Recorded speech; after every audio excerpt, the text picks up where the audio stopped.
Today, Eric and I look at the Israeli Defense Forces incursion into Gaza City. Okay, let's go. Conflict, politics, military-industrial complex, technology, war.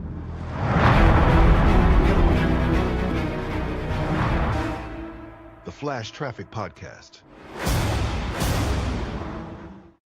Robert Redford is dead. I saw that. What a shame. So, yeah. He had some great It's movies. such a bummer. Yeah. Butch Great Cassidy movies. and the Sundance Kid. Old school. Most people don't even know what that is. Oh, everybody knows that. That's No, a they classic movie. Yeah, that's Yeah, for classic movie. for boomers like you. no, just anybody. Okay, so you're a dumbass. My kids have never heard of But they Butch will. Cassidy and the Sundance Kid. No, they in fact will But not. When They they don't- become they- adults, they they don't- probably no, they look back and Yeah, so they're going to watch a movie in the 60s when it's like it's 2040. colorized. Yeah, okay, It's a really thanks. good movie. Yeah, thanks. I don't doubt any of that. It's a generational gap thing. They are not going Right. to look back on fondness with that. You and I barely saw that. Right, we were kids. But It's a I mean, it was still a generational good thing. movie. Yeah, I sure. still remember it. I mean, I remember the last scene where Robert Redford, when they run out of the house and all the Mexican army just cuts him down. Very sad. Very My sad. personal favorite is 3 Days of the Condor, and I would we ask the talked about that. audience to watch that. We talked about that. Yeah, Yeah. like 75 podcasts ago that no one remembered even when we Dude, did that was like last podcast. It was like not. 2 podcasts ago. it. No, it wasn't. We just talked about that. Oh, you're talking about Joubert. I brought it up to talk about Joubert. We did not talk about the plot of 3 Days of the Condor. No, but we did talk about it. He's a CIA kind of spy. Analyst. Yeah. That Yeah. reads, and if I Okay. may quote the But- line, like, what does he Yes. read? He reads everything, and he comes up with plots and things that could be going on, like theoretically to think about, and he accidentally comes across a real plot by the CIA. And he asked the question, is there a CIA within the CIA? And the answer is yes, there is. Of course there is. Why wouldn't there be? Do you think everybody has access to everything all the time? No, it's ridiculous. That's what happens when you sap something. Oh, even SAPs. There's different SAPs. That's my point exactly. These Oh, okay. special access programs, you've got subgroups running within subgroups. So, you know, Yeah. 3 Days of the Condor, there's a lot of What was the- of fodder there for thought. What was the pool movie where he's playing pool with what was that one? Do you remember? With Sting? Was he in the Sting? Of course he was in the Sting. Okay. all right. Another movie That's a good one. my kids That's a will never classic. watch. Another Yeah, right. classic. From the 70s. Another classic. So the Sundance Film Festival that Robert Redford was, honchoing before his death, is now moving to Boulder, Colorado, from Park City, Utah. Oh, so near you. So I will probably attend now. This is the last year that it will be in Park City, Utah, 2026. I thought that was interesting. I had breakfast with a friend who part-time lives in Park City. And he says, and this is not fact. I'm not stating Park a fact. City so please beautiful. do not sue me. Do not. Park I City's hope no one amazing. sues me over this. Look, my friend was telling me, and this is just hearsay. I'm not stating this as a fact. Yes, you But- are. But since Robert Redford's health decline, both the city of Park City and the Mormon Church have been pressuring the Sundance Film Festival to leave Utah or applying pressure that would make them leave because of Robert Redford's poor health and his inability to fight the bureaucracy in Utah. That is completely hearsay. So what does that got to do with Uh, anything? They want him to leave for why? I don't know, because they don't like making money. They don't like the sinful, movie industry coming in once a year for a week and having all the Hollywood Could be, stars and could be a starlets. pain in the ass. Could create a lot of disruption. It could be. Park City is gorgeous. Never been there. I hear it's nice. Well, thank you for that little tidbit of whatever that nonsense was. Thank you. Okay, so Robert Redford, he will be missed. Rest in peace. That's sad. If you want, so I can't let this go. We're still on Robert Redford. Because we never talked about 3 Days of the Condor. We talked about Oh Joubert. my God, are we still European talking assassin. about 3 Days of the Condor? One of the best movies ever made. If you're into operational tradecraft, spycraft, deception, surveillance, improvisation, all that, you must watch 3 Days of the Condor. The Marathon Man's not bad either, but you really would prefer to watch 3 Days of the Condor. It is tremendous. And it speaks to an era when the CIA did domestic operations. They have something called DOD, the Domestic Operations Division. For, I don't know, a couple decades, the CIA operated unchecked, no accountability, no congressional oversight, lied their ass off. They had their own private army. CIA did a lot of crazy shit until about the mid-'70s when they had a series of hearings to rein them in. 3 Days of the Condor is a part of that era with the CIA doing a lot of unchecked shit.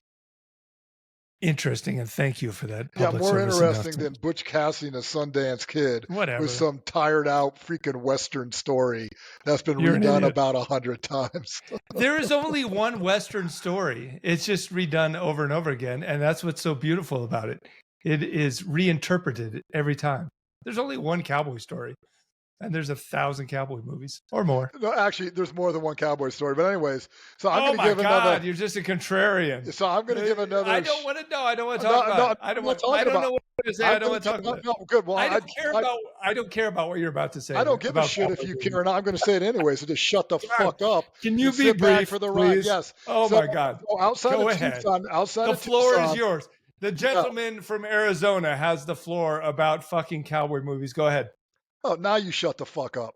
Good. So there's something called the Empire Ranch that used to occupy 100,000 acres south of Tucson on the way to Sonoyta, which is a beautiful area.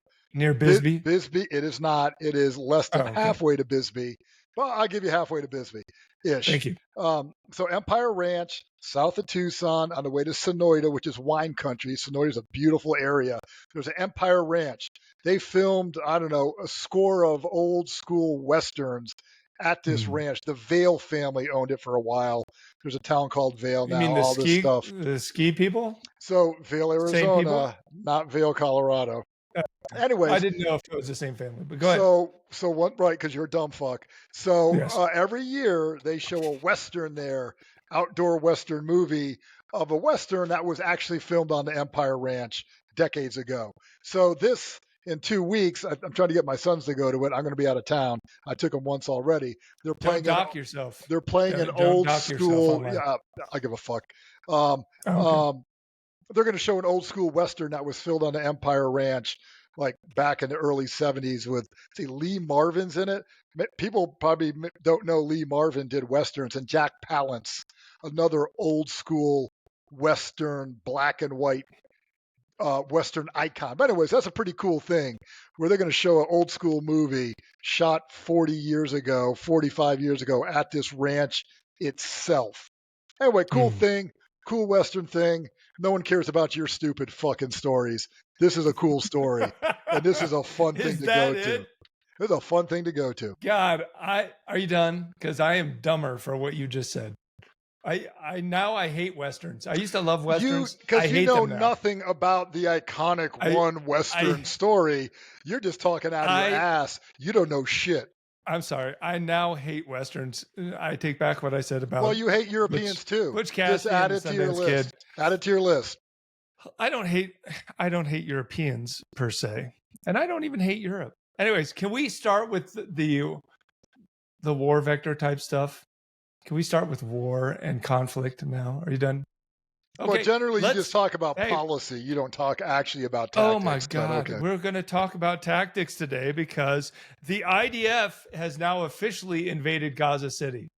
So let's talk about that. We might talk about that all day. Let's see how far we get into that. So they have been doing airstrikes for the last 2 days, which is 2 days or 2 years? Well, I mean, building up to this invasion of Gaza City, they have been doing airstrikes for the last 2 days. Here's the title from the New York Times this morning. Israel pounds Gaza City as fears mount for those inside, end quote. So the IDF has officially started their land invasion, if you will, of Gaza City. And apparently there are still 500,000 Palestinians inside the city.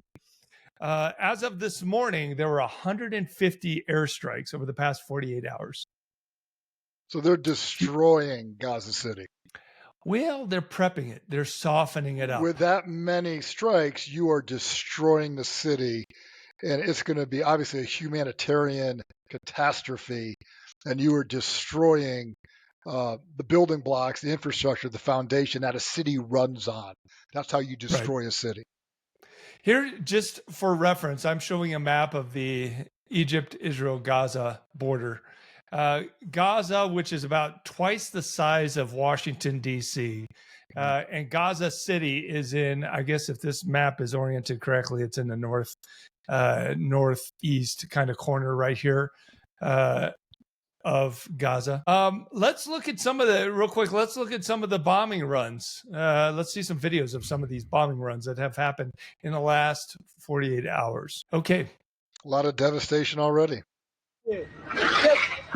Boom.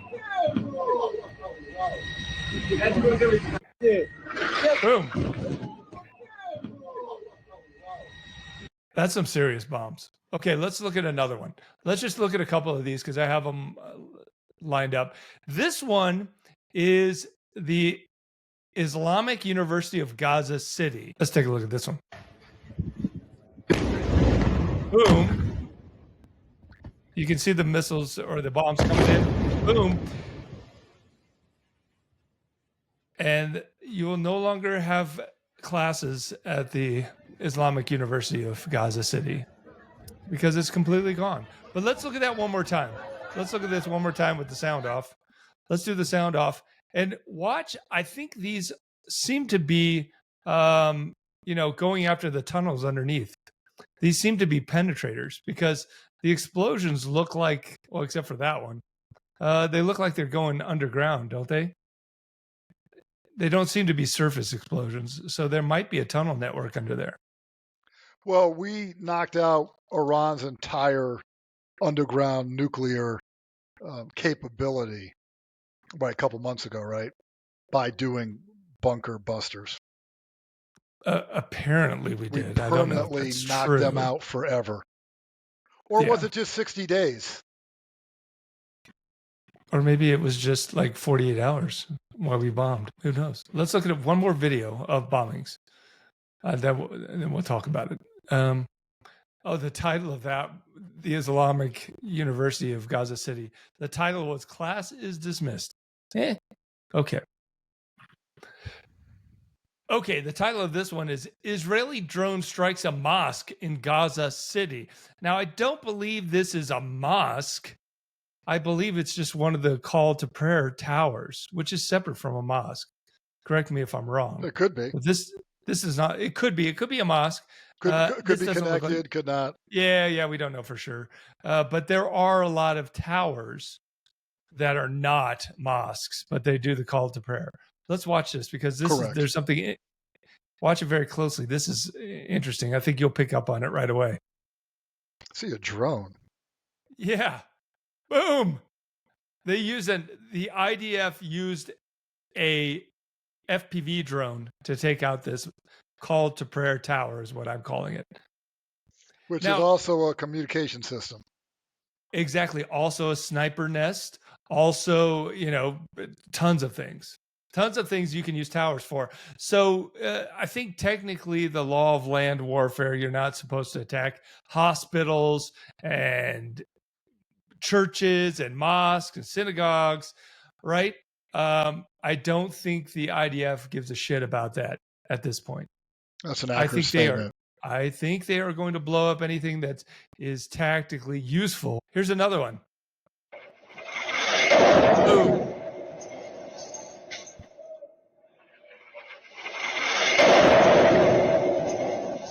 Okay, that was 2 days ago. That one was definitely a standalone call to prayer tower because there was nothing else around it. And I got to be honest, I have a newfound appreciation for Muslim culture since I've been to Istanbul this summer. But I will still tell you that call to prayer 5 times a day is fucking annoying to me. So let's take out those towers, maybe just for that.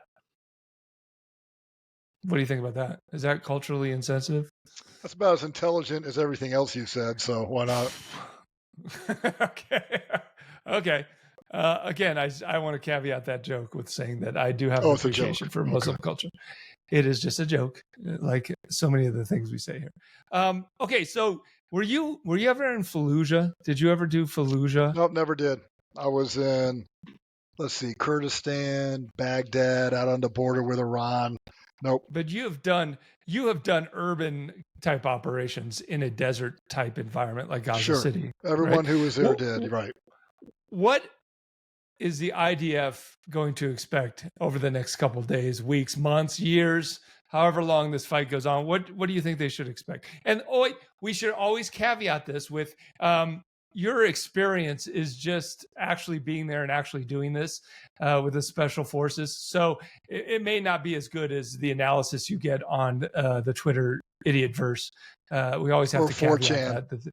Yeah, right. 4chan or Reddit.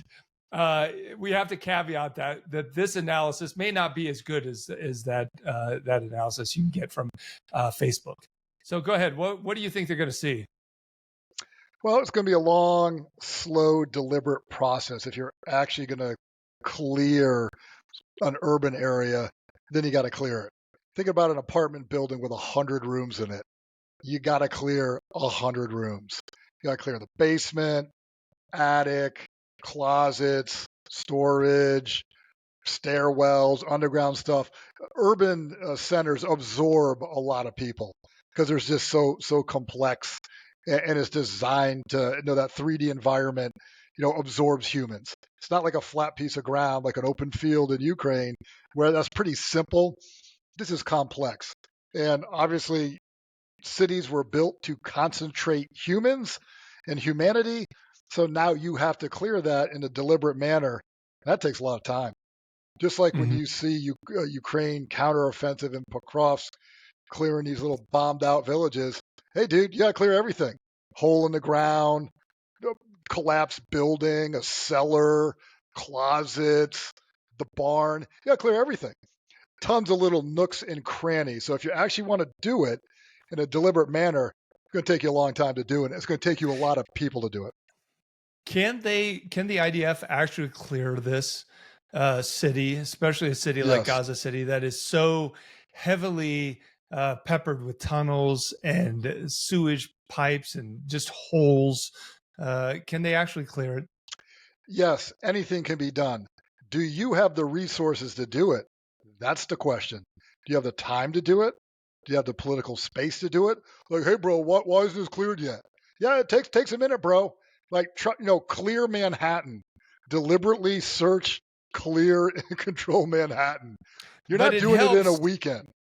But it helps if you flatten Manhattan with 500-pound bombs first, sure, and then go in and clear it. Sure, if you make it a 2D environment instead of a 3D environment, yes. But also considering if you are blowing buildings over tunnels or tunnel entrances, well, there's another tunnel you're not going to get to. Right. But it also makes it harder to pop out from that tunnel and shoot you in the ass. Agreed. It also depends on how much, again, everything is dependent, all depends on the environment. Rubbling something doesn't always make your job easier. If you look at like Stalingrad, Stalingrad was rubbleized. It was not, that's why people like Germans, why are you even fighting over this? Stalingrad's not even a functioning city anymore. There's nothing in the city functions any longer. There's no value to the city any longer other than being like a dot on a map. Yeah, it's a dot on a map. It's a political objective. Yeah. The actual value of it has been erased. Doesn't matter anymore. I have heard, and I have actually read this too, that once you rubbleize a city, it actually becomes easier to defend inside that city. I don't know if that's true. What are your opinions on that theory? Yeah, you're right. That is a theory, and yeah, I don't think yes and no. It's harder to move over it. Like if you had an alley that you could have walked down, a street to run down, and the building that there is collapsed, and now you can't go down that street anymore, and you can't maneuver down those alleys anymore or whatever. Yeah, some of those routes are cut off. But again, also it depends on the environment and the situation, what you're doing. Russia in Stalingrad kept drip feeding humans into Stalingrad, even though tremendous, casualties, whatever. They're like, get into the rubble, dig in, make makeshift pill boxes and fighting positions and strong points under the steel beams that have collapsed. Yeah, that's harder to clear for sure. And wait, I guess it all depends. Wait until your buddy dies and then grab his rifle because you don't have a rifle. If that is the situation you're under, yes. And my reference is Enemy at the Gates. Very good movie. A great movie. Some of it was pretty cheesy. Good movie. I think it was not historically correct either in a lot of places, but still a good movie. Look, this whole invasion sniper battle was made up. Yes, the sniper battle between Vasily Zaitsev and supposedly the German sniper and the Nazi never guy. happened. It was made up. It didn't exist. Sure, pure Russian propaganda. The Soviets would never do that. I'm sorry. They would never do something like that. This reminds me a little more recent history. Reminds me of when the Russians went into Grozny in December of 1994. Sure. So the first time in Chechnya. So the first time the Russians rolled into Grozny, the capital of Chechnya, they did not do like a massive preparatory bombing artillery of the city. And they rolled in there and they ate a 3D battle space really hard. So guys were launching anti-tank grenades from rooftops and apartment buildings, dropping Molotov cocktails onto tanks. And one of the hardest areas was near the central metro station, where they would pop up from underground. The Russians said that this was one of the hardest places. Now, fast forward 5 years, Grozny II, the Second Chechnya War, the Russians flattened that city for 2 months. They basically bombed it and used artillery to level that city. And then they rolled in, and hey, relatively speaking, no problem. No problem.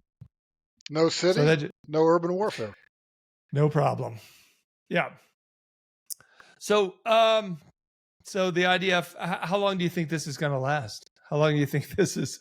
How long it's going to take them to clear the city? Yeah. The question is, are you going to do deliberate clearing? Yes or no? Are you going to do good enough clearing? Yes or no? So if you're doing deliberate clearing and you want to really clear this and screen everybody and force every human out, I'm just going to say it's going to take 6 months. If you have a big enough force and you're actually going room to room, space by space, structure by structure in a deliberate manner, kind of clearing an area, all right, securing it. And I mean cleared. I mean everything cleared and every person gone and everyone cataloged. There's 500,000 civilians still in Gaza City. How are they going to get those guys out? How are they going to get those people? Gunpoint? I mean, make them leave? Yeah, right. That's what they're going to do. They're going to say, get out, go down this road, go through this checkpoint. And so, I mean, I think it's pretty obvious Israel is depopulating the Gaza Strip. Also, no humans in Gaza, no problem. Well, according to the UN Commission, Israel is committing genocide in Gaza and targets children. That's the New York Times title of the article. Yeah, children are targeted, women, men, everybody. Yes, that's been established. Yes, according to this article in the New York Times, and I will put all the articles and the videos in the show notes. If you want to see a video that we are talking about or showing on YouTube or Spotify video or any other platform that we see the video, but you just listen to this, you can go back to the show notes, whether it's Amazon Music, Apple Podcasts, Spotify, whatever the platform you listen to this, and you can watch the video that we're talking about, and it's in order in the show notes. So you can just go and look for the title of the video that we're talking about. But everything will be in the show notes. According to this article, medical workers testified they had treated many children with direct gunshot wounds to the head and upper body. So according to this UN commission, the IDF are actually targeting children directly. Okay, that's yet to be proven. I mean, how are you going to prove that? I mean, you have evidence of children. Right. You would have to have a video of an IDF soldier aiming at a child and shooting that child. I mean, this is a bit circumstantial to have medical professionals say a gunshot wound to a child's thorax or head. Okay, that happens, especially when you're shooting everything that moves. But can you prove that it's intentional? That's the problem here. Or if it is a problem, I don't know. So it was unintentional. You unintentionally shot the kid. Perhaps. I mean, what the UN Commission is saying that it's intentionally targeting children. Well, what if a sniper shoots a child? Versus a soldier with a non-sniper gun? What do you mean? So a dedicated sniper unit shoots a child. You're going to tell me that's unintentional? No, I would say that's intentional. You just have to have proof. Okay. You're going to have to have proof. The bodies aren't enough. I got it.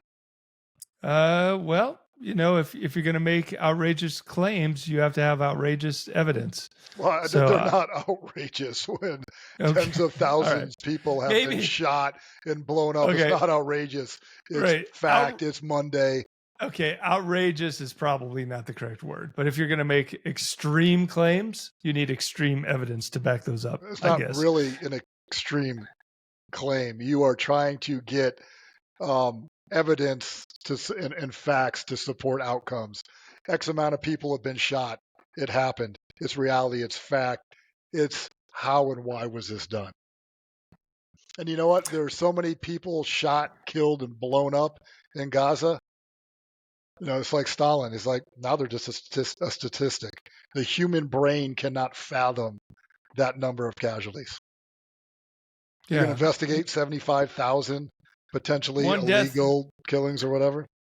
The supposed Stalin quote is, "One death is a tragedy, a million deaths is a statistic."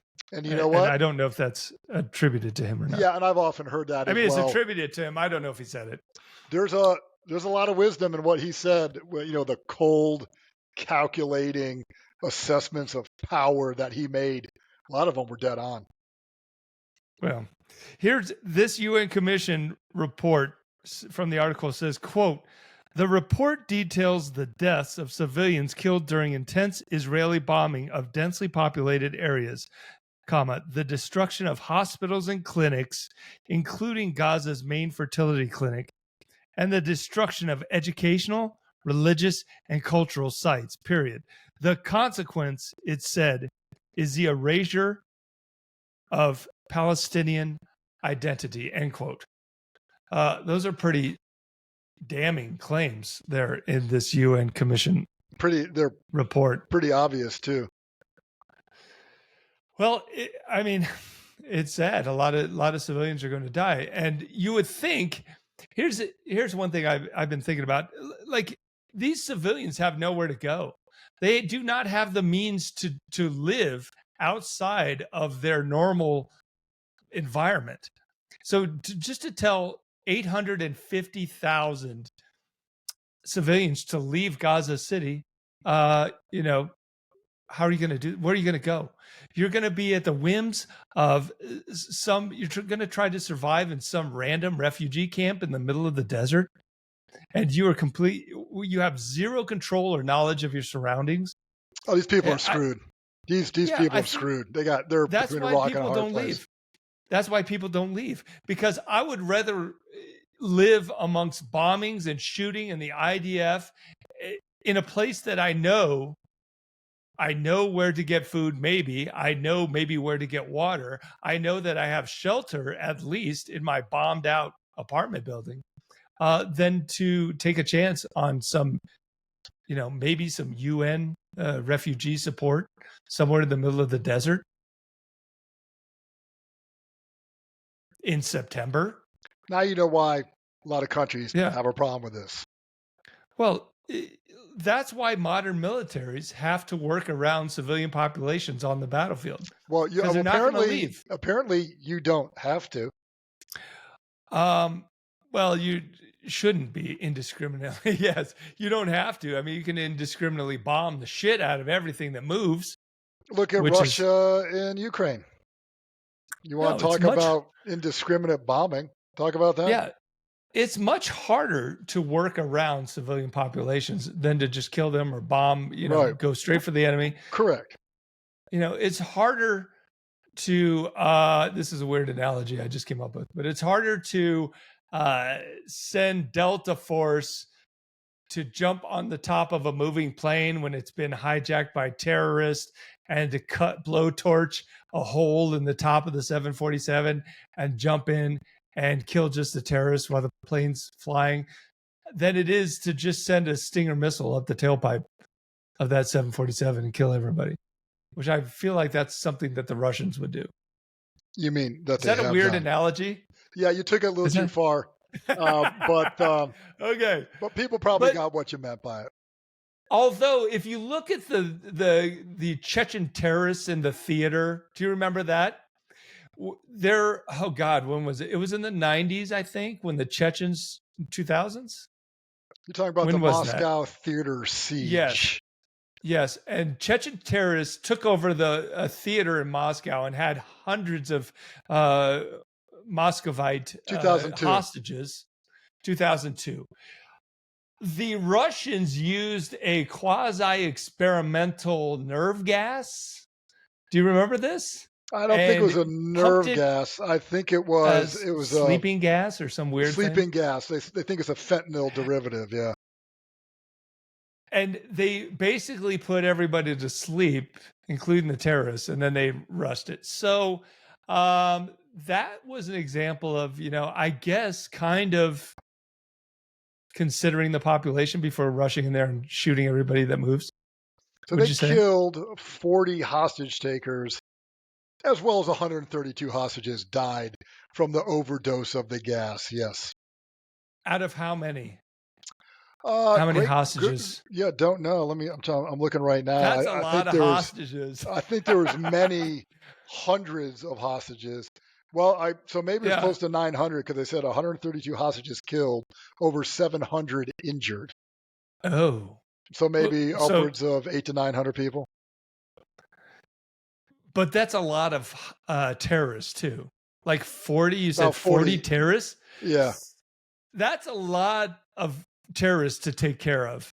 And so I don't know if that ratio of terrorists inside a theater to population hostages inside the theater to dead hostages and dead terrorists, that seems reasonable to me.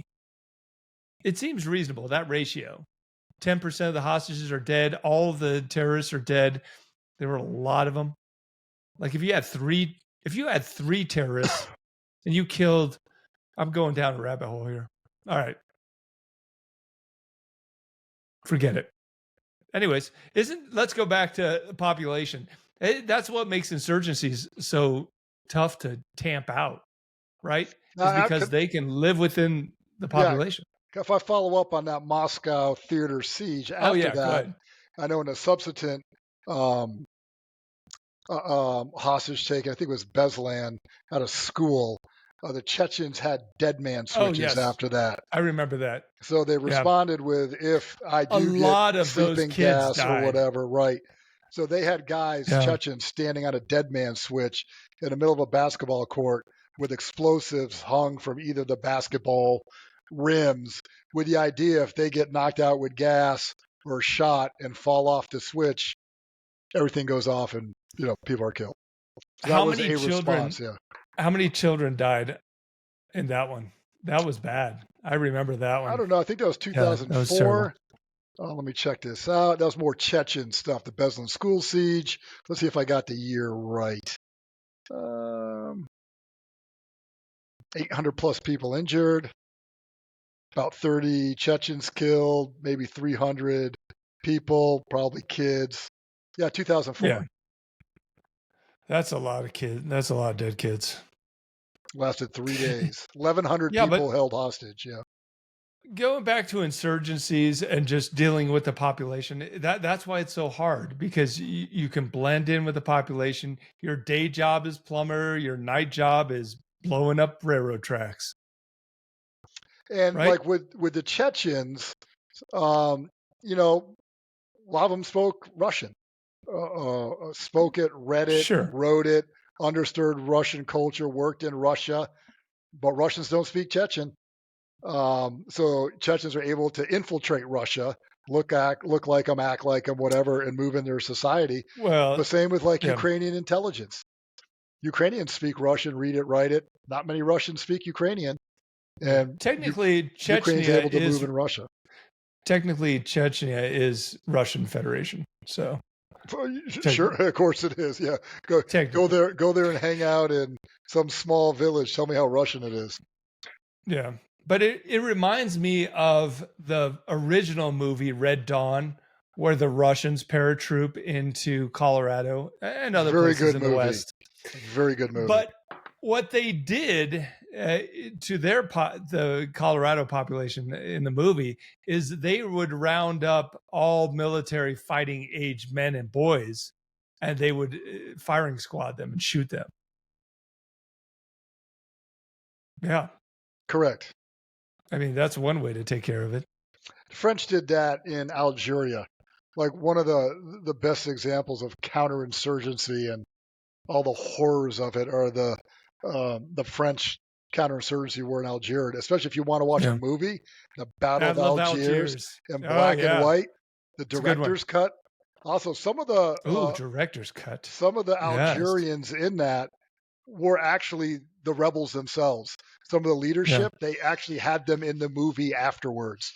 And probably one of the best, it's a black and white documentary style, although not a documentary style, of insurgency and counterinsurgency. My favorite scene, one of the classics. My favorite scene in the movie, The Battle of Algiers, is when the insurgents have hostages up in like a second story flat, and the French have it surrounded. And they're like, hey, we're going to send you some food, we're going to send you some food for the hostages and you guys, and we're going to continue to negotiate. So they hoist up baskets of wine and bread up into the flat. And sure enough, there's a bomb in there, kills everybody. The French just kill everybody, just blow them up. That's one of my favorite scenes. The French paratroopers in the Legion, waged a brutal counterinsurgency in Algeria, and they were so attached to Algeria that when de Gaulle said, "Hey, Algeria isn't France," almost overthrew the French government over Algeria. They tried to have a coup. They tried to assassinate de Gaulle 20 times, and this all loops back into the Day of the Jackal. Oh, shit, here we go. Where the OAS, secret... you just weaved back to Day of the Jackal. It always comes back to Day of the Jackal. The secret army organization, the OAS, made up of military guys, paratroopers, legionnaires, hire an assassin to kill de Gaulle because he's not willing to keep Algeria French. Great movie. Jesus. Tremendous movie. Another great movie. We should have our own little playlist, and we'll publish that. We'll just publish our playlist of all the good war movies. Would you put Platoon in there? 100%. Was that a good movie? 100%. Charlie Sheen was just on Joe Rogan. He don't look too good. Well, he's had a rough life. A lot of drugs. He's made himself have a rough life. Yeah. Well, it's Platoon, great movie. The disunity in the Platoon, and Yeah. It's really about the human interaction in the platoon is tremendous. Yeah. Let me read going back to Gaza, and there are some people, believe it or not, that are not happy about what's going on in Gaza. And one of those people or organizations is Europe. Here's from the original article that I mentioned in the beginning of this podcast. Here is a quote from European Commission President Ursula von der Leyen. She says, quote, "The horrific events taking place in Gaza on a daily basis must stop. There needs to be an immediate ceasefire, unrestrained access for all humanitarian aid, and the release of all hostages held by Hamas." End quote. Okay, that seems reasonable to me. One of the reasons or the justification that Israel's giving is releasing the hostages. Well, That 100%. seems like the only justification that they're giving to bomb the shit out of Palestine mercilessly. And Right. So Israel's response is yeah. release the hostages. Yeah. Release the hostages. Now also, Israel despises the Palestinians. They don't look at them as an equal. They don't look at them as just someone else from whatever, Portugal or whatever. They despise the Palestinians, and they look at them like you look at an ant colony. They have no empathy for them. They hate them as a people, and vice versa. I'm sure they do. There's a lot of hate in the world, but I don't really see the operational effective link between releasing the hostages and bombing the shit out of Gaza City and now invading it with land troops. I don't feel like that's going to be effective. I don't think anyone believes that just because you bomb the shit out of Gaza City, kill thousands and thousands of civilians and Hamas, it's going to be tens of thousands. Especially when you have 500,000 civilians still in that place. Hamas is not going to release those 20 hostages that they have. They might not even be alive now. But I don't see the connection there. Effectively, it's not going to happen. So, likewise, Israel doesn't care. They don't care. Israel doesn't care. And likewise, I don't see why Hamas is not releasing the hostages at this point. Just let them go, and then they won't have any justification for their war. Release the bodies. I don't think there's anybody, there's not 20 live hostages because some of them have been bombed to shit out from the IDF, probably. I'd be amazed if there are 20 of those hostages are all alive. This is brinksmanship. Yeah. But why? Let's go into a little bit of conspiracy. Why is Benjamin Netanyahu and Israel pursuing this course of action so ardently? There is a conspiracy theory that, look, Benji needs this war to say he was in a little bit of hot water before this all started, and he's taking advantage of this war to maintain his hold on power. Either the war continues or he has a total victory over Palestine and Hamas. And that seems reasonable to me, not knowing a lot about Israeli politics and Benjamin Netanyahu's legal troubles. What do you think about that? What are the percentage chance? Israel's looking for a place to send Palestinians. He's had help with the Trump administration. South Sudan. Remember we talked about that? Israel wants to send the Palestinians to South Sudan. So is this just one step in depopulation? That's where we're going to depopulate. That's absolutely illegal. Well, so what they've been doing is legal. So when I say depopulate, move them. So move them out of Palestine. Is that what part of this process? Move them completely out of this Gaza Strip. Move them into Israeli territory, another Israeli territory. Put up a tent city. And then buy some cheap land somewhere else in the world and ship them there. Put them in airplanes, put them on ships. Here's your new home. We are expelling you from Israel territory. Good luck. Have a nice day.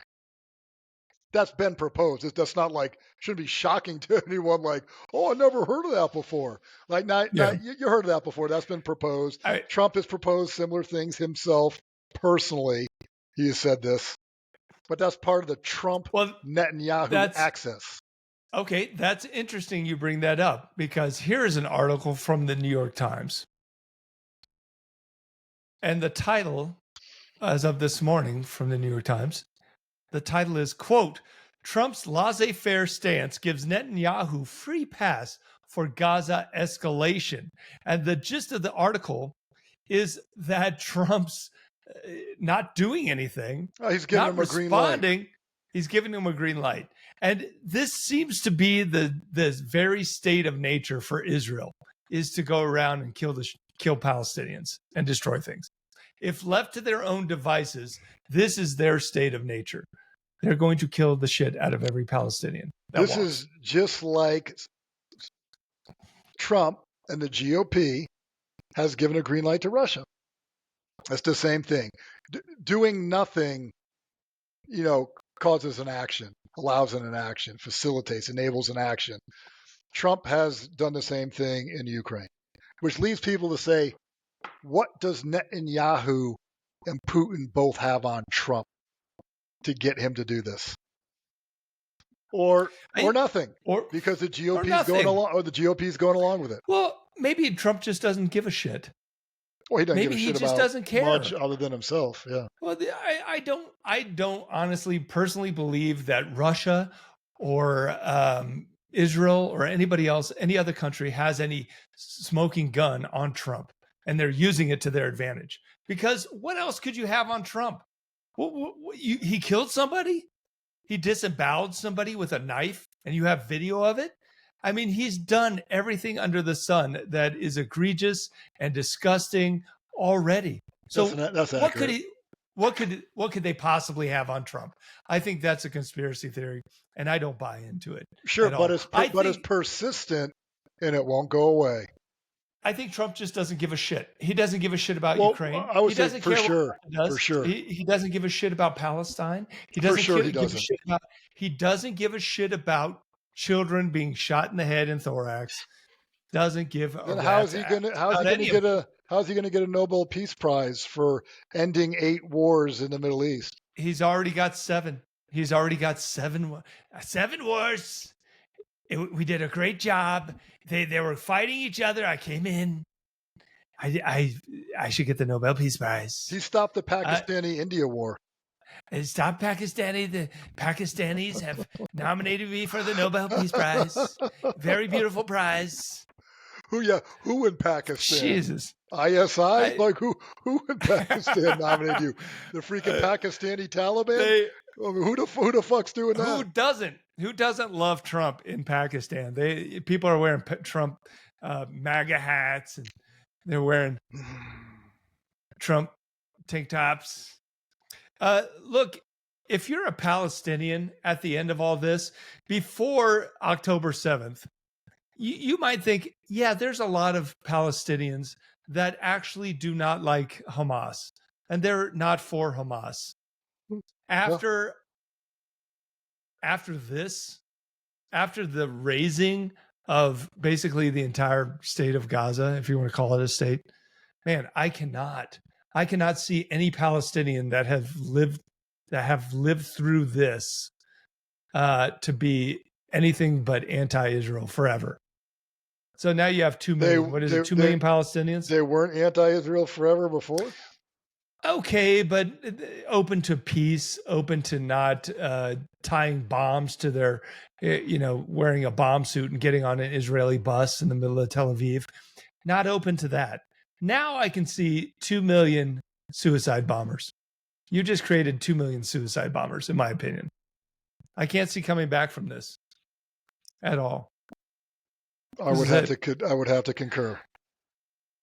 Israel, they're going to reap what they sow. I mean, they have decided to go down this path of complete and utter eye for an eye, but this total destruction, whatever you want to call it. Israel may not. Israel may be like, hey, we're going to move every Palestinian out. We're going to bus them off to some African Middle East shithole Like Israel could be like, I'm going to buy some land, insert country. I'm going to buy it. State of Israel is going to own it. It's our land. I bought it for you. I leased it from you, whatever. We're going to bus and ship all the Palestinians there. Do you think that's going to make... The UN will give them a starter kit, and they'll be hundreds and hundreds of miles away. They'll never let Palestinians enter Israel again. And they'll be like, there you go, problem solved. How about Canadians? We won't reap what we sow because they would physically have to get access to us to get to us to get revenge. We'll make sure they can never get revenge. That they can never revenge us. Where there's a will, there's a way. And I'm not so sure that even if Israel could pull that off and send every Palestinian to South Sudan, I'm not sure that's going to keep Palestinians from, hey, going to Canada and then going from Canada to South Africa, and South Africa to Tel Aviv. No, you're Palestinian. You got a Palestinian name. You look like a Palestinian. You don't look like us. Entry denied. Have a nice day. Well, for Israel's sake, I hope they can pull that off. More to come. This Gaza There's more to come. Incursion, it's not going to be over quickly. No, it will not. There doesn't seem to be any political will on the Israeli side to end this anytime soon. And the Israelis they have a long way to go to kill 2 million Palestinians, but they're making headway. They're going headlong into that objective. But it's going to be a long time. We're going to be talking about this war next year. This time, we're still going to be talking about this, unless Trump can make his 8th peace deal. I put tariffs on the Palestinians. I put 100% tariffs on all Palestinian goods coming into America. Forced them to make a peace deal. Palestinians. Okay. Hey, good chat. Good chat. I'll talk to you Friday for War Week Friday. We did not get to the Ukraine no-fly zone. I was hoping we'd have time to chat about that, but we will start Friday with the Ukraine no-fly zone proposal. Here's a spoiler. And I've been criticized for using this language. I don't care. It's a nothing burger. It is. As so many things that come out of Europe. That's nonsense from Europe who don't understand the conflict. As almost every proposal on Ukraine that comes out of Europe. Ridiculous. It's complete, ridiculous dick shit. I haven't thought it through. Stupid let's lead with that. Fucking Europeans. Let's lead that with Friday. It is as preposterous as anything else they've said. So that's a little teaser for Friday War Weave. We're going to start with a Ukrainian no-fly zone proposition from Europe. Okay, hey, if you like the Flash Traffic Podcast, do all the social media things, please. Forward, like, subscribe, comment. Definitely comment, and we'll read those comments on the air. Maybe this Friday if we have enough of them. Be critical. Or good ones. Be harsh. Do not be kind to us. Yes, be Please unkind. Use bad language. It's okay. You can let AI write your questions. It's okay. It's fine. If you want me to say something in the Trump voice, it's like, what was that? You could pay to have you could pay to have a celebrity make a video of your birthday. Hey, Eric, happy birthday from Charlie Sheen. Remember? I can't remember what that was called. I think that was Giuliani was doing that. Everybody was doing it. If you're even a B-lister or a C-lister too, it was based on how much it costs, what your popularity was. You could pay $200 to have Rudy Giuliani, say some whacked out shit to you or whatever while he's fighting 20 lawsuits for lying about the elections. Yeah. And his hair dye is dripping onto his shirt. Oh God! I'm like, bro, just shave your head, bro. Just shave your head. Oh my God, man! Let it go. Anyways, if you want me, I'll do it for free. If you want me to say something in the Trump voice, happy birthday, Eric! You're a great guy. I heard Eric Lyon, really good guy. Then send your comments. All right, War Week Friday coming up. Bye-bye. Bye-bye. Bye-bye.